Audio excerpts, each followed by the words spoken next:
ಮತ್ತು ನಾಳೆ ಕೂಡ ದೊಡ್ಡ ಸಮಾವೇಶ ಕೂಡ ಮಾಡ್ತಾ ಇದ್ದೀರಿ ಸರ್. ನಾಳೆ ಹಾಸನದಲ್ಲಿ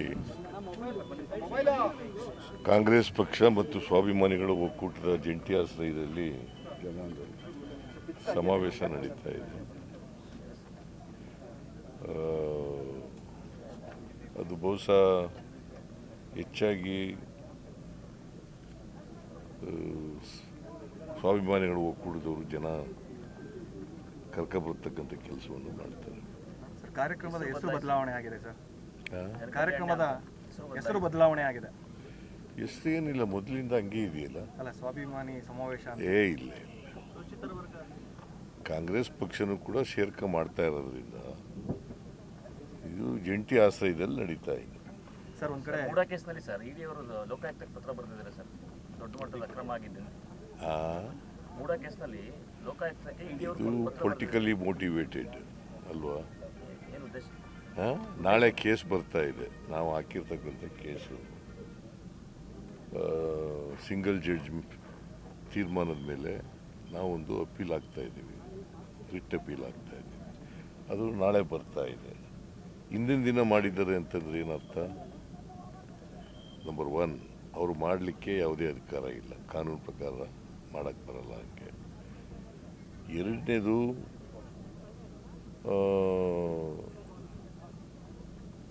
ಕೋರ್ಟ್ ಮೇಲೆ ಇನ್ಫ್ಲೂಯೆನ್ಸ್ ಮಾಡಲಿಕ್ಕೆ ಮಾಡಿರ್ತಕ್ಕಂಥ ಇದು ದಿಸ್ ಈಸ್ ಟೋಟಲಿ. ಆಮೇಲೆ ಚಾರ್ಜ್ ಶೀಟ್ ಎಂಕ್ವೈರಿ ಮಾಡ್ತಾ ಇದ್ದಾರೆ ಲೋಕಾಯುಕ್ತವರು. ಎಂಕ್ವೈರಿ ಮಾಡಿ ಅವರು ರಿಪೋರ್ಟ್ ಕೊಡಬೇಕು. ಅವ್ರ ಮೇಲೆ ಇನ್ಫ್ಲೂಯೆನ್ಸ್ ಆಗಲಿ ಅಂತೇಳಿ ಮಾಡಿದ್ದಾರೆ. ದಿಸ್ ಈಸ್ ಪ್ರಿಜುಡಿಷಿಯಲ್ ಆಗಲಿ ಅಂತೇಳಿ ಮಾಡಿರ್ತಕ್ಕಂಥದ್ದು. ಇಟ್ ಈಸ್ ರಾಜಕೀಯ ಪ್ರೇರಿತ, ರಾಜಕೀಯ ದುರುದ್ದೇಶದಿಂದ ಮಾಡಿರ್ತಕ್ಕಂಥದ್ದು. ಮಾಡಬೇಕು ಅಂತ ಡೈರೆಕ್ಷನ್ ಕೊಡ್ತೀರಾ ಸರ್? ತನಿಖೆ ಇದೇ ರೀತಿ ಹೋಗಬೇಕು ಅನ್ನುವಂತ ಏನಾದರೂ ಡೈರೆಕ್ಷನ್? ನಾನು ಯಾರು ತನಿಖೆ ಮಾಡೋದು? ತನಿಖೆ ಮಾಡೋದು ಮಾಡಿ ನೋಡಪ್ಪ. ಇಡಿಯವರು ಅವ್ರಿಗೆ ಫಸ್ಟ್ ಆಫ್ ಆಲ್ ತನಿಖೆ ಮಾಡಲಿಕ್ಕೆ ಅಧಿಕಾರನೇ ಇಲ್ಲ. ಅಧಿಕಾರ ಮಾಡ್ತಾ ಇದ್ದಾರೆ. ಯಾಕಂತಂದರೆ ಗವರ್ನರ್ ಹೇಳಿರೋದೇನು? ತನಿಖೆ ಮಾಡಿ ಇದನ್ನು ಕೊಡಿ ಅಂತ, ಲೋಕಾಯುಕ್ತ ಪೊಲೀಸ್ನವ್ರು ಕೊಡಿ ಅಂತ. ಡಿಸ್ಟ್ರಿಕ್ಟ್ ಕೋರ್ಟ್ನವ್ರು ಏನಂತ ಹೇಳಿರೋದು? ಡಿಸೆಂಬರ್ 24 ಒಳಗಡೆ ತನಿಖೆ ಮಾಡಿ ರಿಪೋರ್ಟ್ ಕೊಡಿ ಅಂತ ಹೇಳಿದರು. ಅವರು ತನಿಖೆ ಮಾಡ್ತಾ ಇದ್ದಾರೆ. ಇವರು ಯಾಕೆ ಲೆಟರ್ ಬರೀತಾರೆ? What is their intention? It is deliberate ಅಲ್ಲ? ಅಲ್ವೇನ್ರಿ? ಡೆಲಿಬರೇಟ್ ಅಲ್ಲ? ದಿಸ್ ಈಸ್ ರಾಜಕೀಯ ದುರುದ್ದೇಶದಿಂದ ಮಾಡ್ತಾ ಇರ್ತಕ್ಕಂಥದ್ದು. ರಾಜಕೀಯವಾಗಿ ಅವರು ಈ ಕೇಸನ್ನು ಮಾಡ್ತಾ ಇದ್ದಾರೆ. ಇದರಲ್ಲಿ ಯಾವುದೇ ಸತ್ಯಾಂಶ ಇಲ್ಲ, ಗೊತ್ತಾಯ್ತಾ? ಅವರು ತನಿಖೆ ಮಾಡ್ತಾ ಇದ್ದಾರೆ. Let them give the report independently. Why they have written a letter? They may share the information, but it doesn't mean that they should write a letter and it should be made open. ನಿಮಗೆಲ್ಲ PTIಗೆ release ಮಾಡೋದು ಅಥವಾ ನಿಮ್ಮ TV ಚಾನೆಲ್ಗಳಿಗೆ release ಮಾಡೋದು, there is no law like that. Information share ಮಾಡಬೇಕು ಅನ್ನೋಗಿದ್ರೆ ಬರೀ ಶೇರ್ ಮಾಡ್ಬೋದಾಗಿತ್ತು ಅಷ್ಟೇ. ಉದ್ದೇಶ ರಾಜಕೀಯ, ಉದ್ದೇಶ ಟೋಟಲಿ 100% ರಾಜಕೀಯ. ನಮ್ಮ ನಡುವೆ ಒಂದು ಒಪ್ಪಂದ ಆಗಿದೆ ನಿಜ ಅಂತ ಹೇಳ್ತಾರೆ ಸರ್. ಅಧಿಕಾರಕ್ಕೆ ಬರೋಕೆ ಮುಂಚೆ ನಮ್ಮ ನಡುವೆ ಒಂದು ಒಪ್ಪಂದ ಆಗಿದೆ ಅಂತ DK ಶಿವಕುಮಾರ್ ಹೇಳಿದ್ದಾರೆ ಸರ್.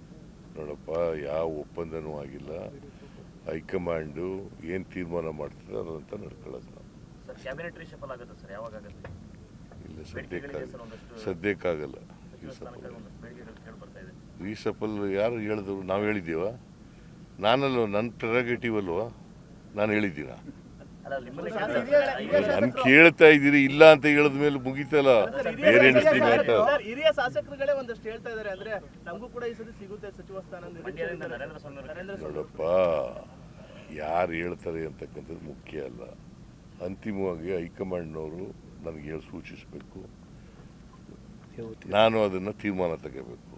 ಹೈಕಮಾಂಡ್ ಅವ್ರು ಹೇಳಿಲ್ಲ, ನಾನು ತೀರ್ಮಾನನೂ ತಗೊಳ್ಳಲ್ಲ. ಸರ್ ನಂದಿನಿ ಬ್ರ್ಯಾಂಡ್ ಬರ್ರಪ್ಪ ಅಲ್ಲೆಲ್ಲರೂ ನಂದಿನಿ ಬ್ರ್ಯಾಂಡ್ ಈಗಾಗಲೇ ಉದ್ಘಾಟನೆ ಮಾಡಿದ್ರಿ ಸರ್, ನೀವು ಕೂಡ ಹೋಗಿದ್ರಿ. ಆದ್ರೆ ಆ ಹಾಲು ಜನರಿಗೆ ಸಿಗಬಾರ್ದು ನಿಟ್ಟಿನಲ್ಲಿ ಒಂದಷ್ಟು ಹುನ್ನಾರಗಳು ನಡೀತಾ ಇದೆ ಅಂತ, ಅಂದ್ರೆ ಬೇರೆ ಖಾಸಗಿ ಕಂಪನಿಗಳು ಆ ಹಾಲು ಜನರಿಗೆ ದೆಹಲಿಯಲ್ಲಿ ನಂದಿನಿ ಹಾಲು ಸಿಗಬಾರ್ದು ನಿಟ್ಟಿನಲ್ಲಿ ಒಂದಷ್ಟು ಷಡ್ಯಂತ್ರ ಜಾಸ್ತಿ ಆಗಿದೆ ಸರ್. ಎಲ್ಲಿ ಬೇಡಿಕೆ ಜಾಸ್ತಿ ಇದೆ ಆಕ್ಚುಲಿ, ಇನ್ಫ್ಯಾಕ್ಟ್ ಡಿಮ್ಯಾಂಡ್ ಜಾಸ್ತಿ ಆಗಿದೆ ಅಲ್ಲಿ. ಕ್ವಾಲಿಟಿ ಇದೆ ಅಂತ ಹೇಳಿ ಕ್ವಾಲಿಟಿ ನಾವು ಹಸುನ ಹಾಲನ್ನೇ ಕೊಡ್ತಾ ಇದ್ದೀವಿ, 95% ಹಸುನ ಹಾಲು ಕೊಡ್ತಾ ಬಹಳ ಡಿಮ್ಯಾಂಡ್ ಆಗಿದೆ. ಅದರಿಂದ ಬಹಳ ಡಿಮ್ಯಾಂಡ್ ಇದೆ. ಸರ್ ನಾಳಿನ ಸಮಾವೇಶ ಸರ್ ಏನ್ ಸಂದೇಶ ಕೊಡ್ತೀರಾ ಸರ್ ವಿರೋಧ ಪಕ್ಷದವರಿಗೆ ಸರ್? ನಾಳಿನ ಸಮಾವೇಶ ಸರ್ ಬರ್ರಪ್ಪ ಬೆಳಗ್ಗೆ, ಸರ್ ಏನ್ ಸಂದೇಶ ಸರ್ ನಾಳಿನ ನಾಳೆ ಬರ್ರಿ.